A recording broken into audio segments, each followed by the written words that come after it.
Hey everyone, welcome back to the YouTube channel of OCD Recovery. I want to make a video covering something that I don't particularly enjoy talking about, but it has to be covered because it's part of the job.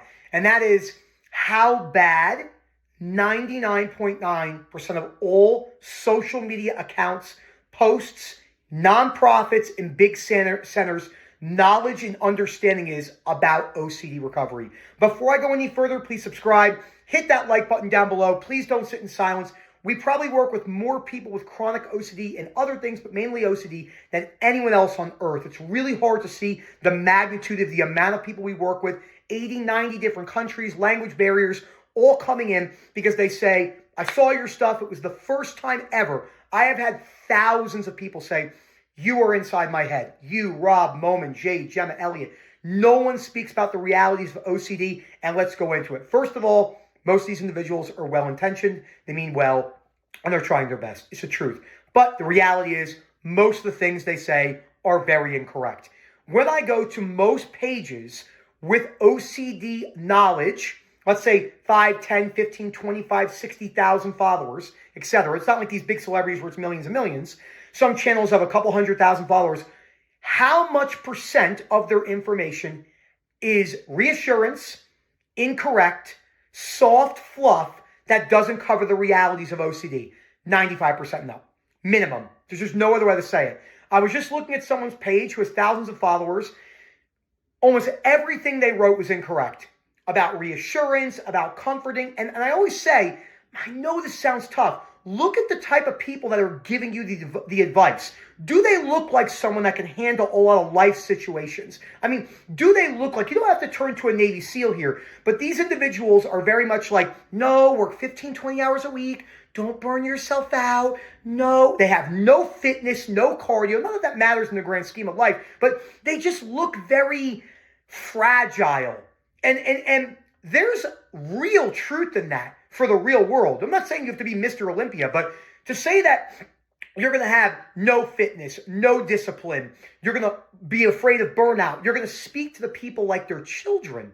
I mean, how many therapists, there's this, huge commercial I see all the time. I'm not going to say the company. And the person opens with, are you looking for therapy? Because I am a therapist. It's like, no, like this is absolutely horrible for OCD and anxiety recovery and all mental health. Yes, compassion. Yes, empathy. I'm telling you, I work with a lot of people who have told me over the years, I thought you were going to be a lot more disciplined at times. You definitely have tough love, but I could see that compassion and empathy. Like I didn't, because it's hard to see it until I get you on the call. There's a lot of times, I see where you're coming from. I am sorry. That sounds tough. But I had a call yesterday where the person didn't put the work in. They had a huge relapse, and they said to me, I picked you as a coach again because tell me how it is. I said, you didn't take it seriously. This is what you did wrong. And if you don't change these, you will be stuck for the rest of your life. You will be stuck for the rest of your life if you do not put the work in. There's always a possibility of being stuck. Here are the things I see all the time. These are ego dystonic, not my values. Reassurance. You're safe. You're not in danger. Reassurance. Thoughts are just thoughts. Reassurance.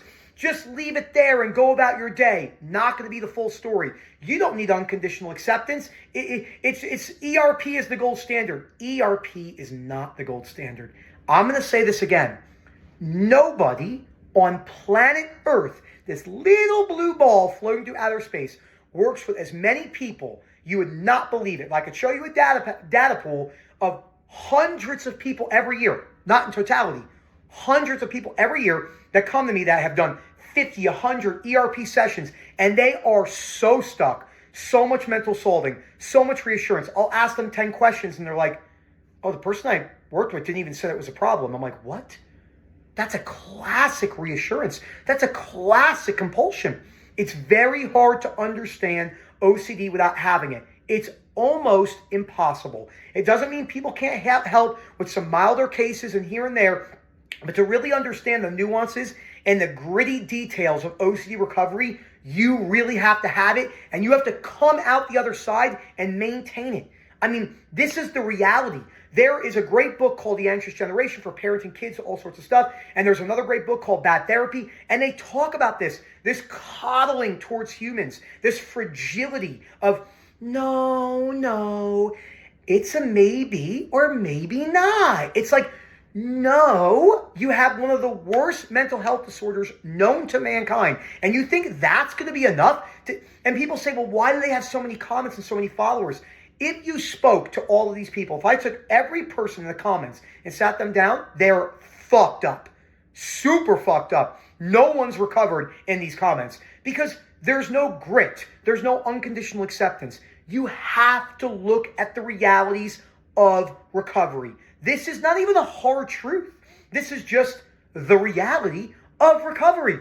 So you have to remember, what you're hearing on the internet is primarily wrong. A big nonprofit posted the other day, something along the lines of, it was like, don't reassure the OCD, reassure the person. You're the same thing. Like, these comments are not going to make any sense at all. The majority of information is wishy-washy, and people are waking up. The amount of people who come in, sometimes we get 30, 40 new people a month, 50 new people a month for years on end or more, and they're all saying the same thing. Nobody explains it like you guys and the women. Nobody gets it like you. It's because we've had it. We're not trying to tell other people the dumb, the idiots, the old Jersey Nick, but we got to highlight this because if we don't, you're going to keep listening to the wrong information and you will remain stuck. I promise you that. And then I have to deal with the consequences. That's what I have to deal with. So, and I love it. It's a rush to me. Phil@OCDrecovery.com. Please reach out. You can get better. I promise. Acceptance is king. Hope to speak to you soon. And as always, enjoy the rest of your day.